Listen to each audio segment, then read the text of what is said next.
Welcome to The Death of Miss Whitmore, written by Afonso Carvalho and Ryland Mason. A Detective Shepard Rogers locked room murder mystery.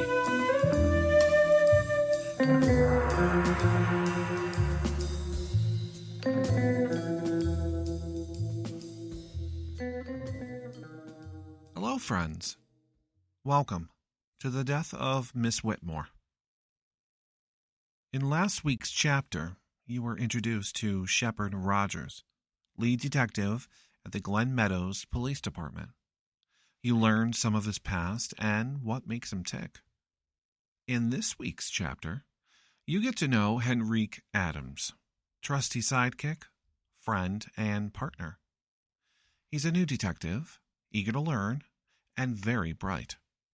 We learn about his struggles to get where he is now. The first two chapters are just an introduction to the main characters, but it's important to the story. In Chapter 3, things start to get exciting. So, stay tuned, follow, like, and comment. It helps us know you are listening and you like it. Thank you for your support. Chapter 2, Detective Henrique Adams.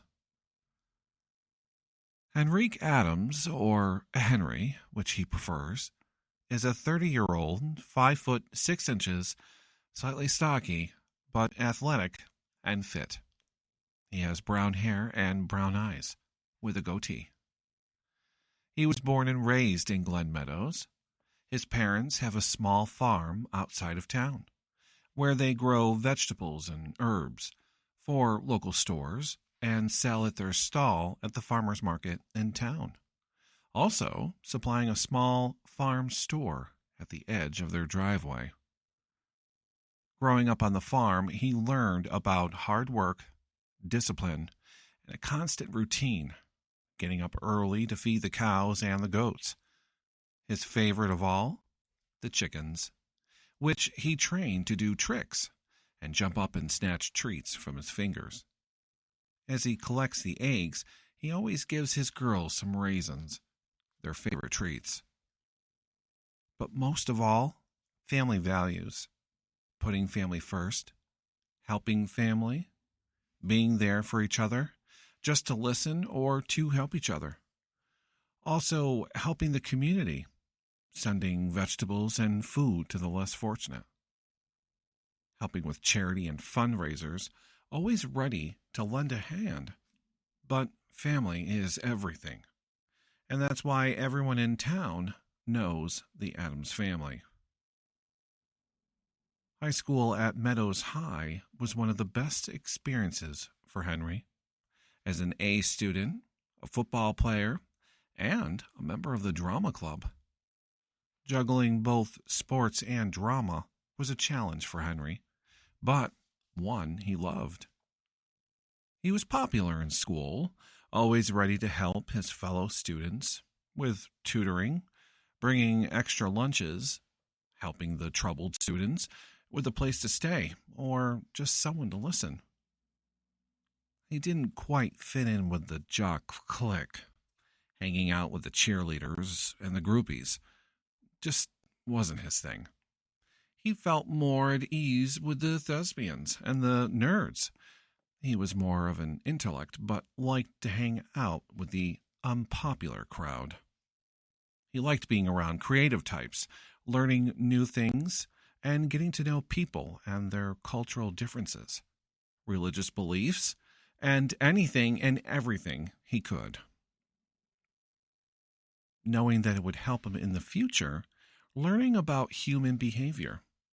He studied people, learning to read people, studying their facial expressions, and detecting when they were trying to hide the truth. After high school, he went to the University of Rhode Island, trying to find his place amongst the thousands of students.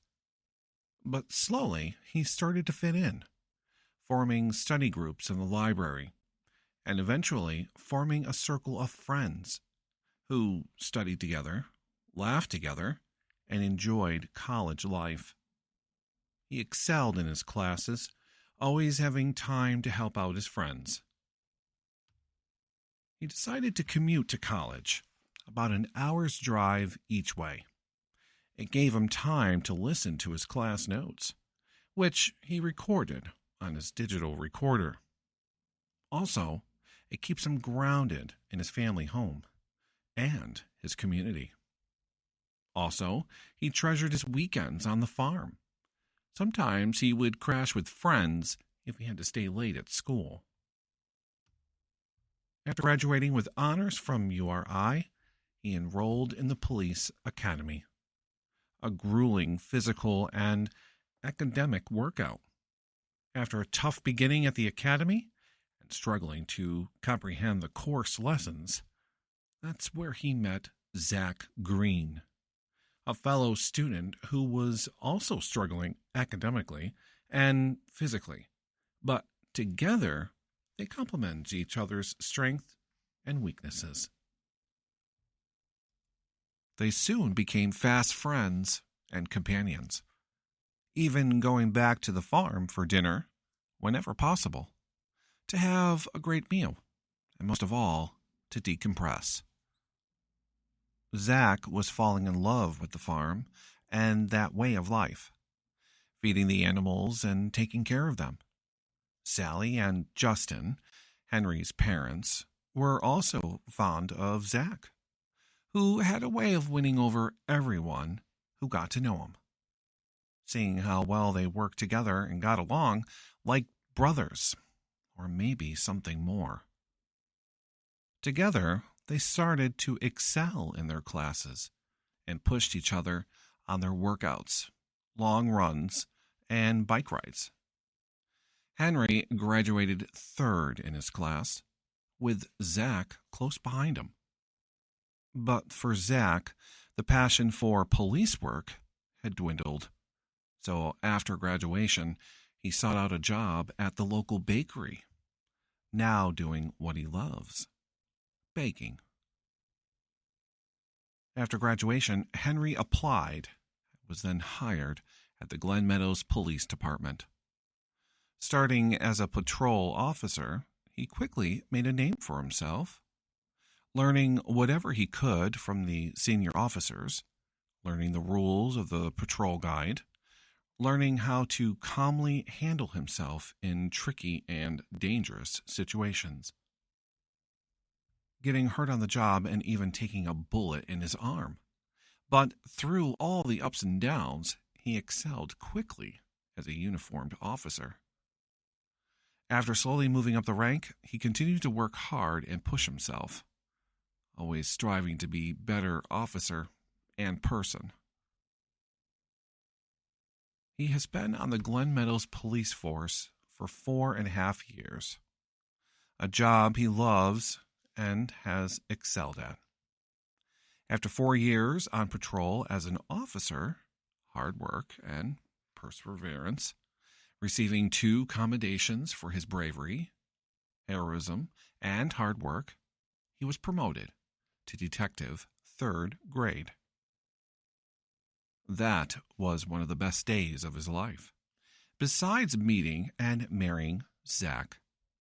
Knowing that he would be working and learning with Detective Shepard Rogers, the best detective in Glen Meadows. His ability to examine a crime scene and reveal things that are not obvious to others made it even better. To be able to learn from Detective Rogers would be an honor and a privilege for Henry. They moved into town from the family farm in the country after he graduated from the police academy, still returning to the family farm often, especially when they are craving a home-cooked meal or when the freezer is running low on home-cooked packaged meals. His mom, Sally, who makes and packages the meals for them, not wanting her babies to grow hungry or miss her cooking. He lives with his life partner and husband, Zach Green Adams, in a nice, spacious second-floor, 2-bedroom apartment with a big living room and a good-sized eat-in kitchen. Their apartment is furnished with an eclectic style of antiques, hand-me-downs, and flea market treasures, a style that reflects who they are, eclectic in style and thinking. Henry always tries to think outside the box.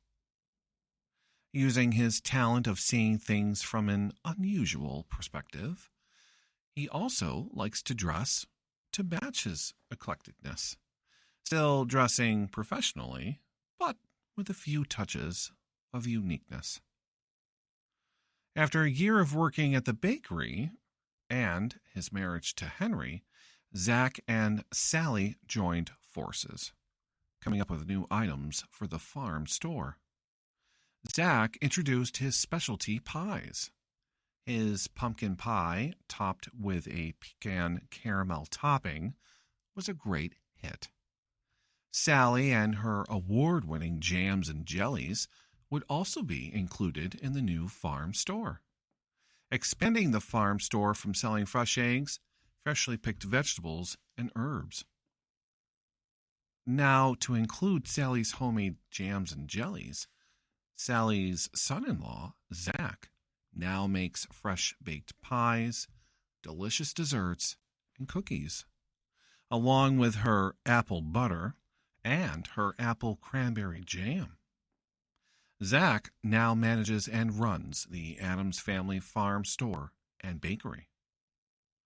The baked goods and Sally's jams and jellies are a huge hit in the community, even now being stocked in a local grocery store and a few small specialty stores. With a consistent flow of customers, the store has become so popular in Glen Meadows that Zach had to hire more help to make fresh batches daily. Thank you so much, everyone, for listening, and we'll catch you on Chapter 3.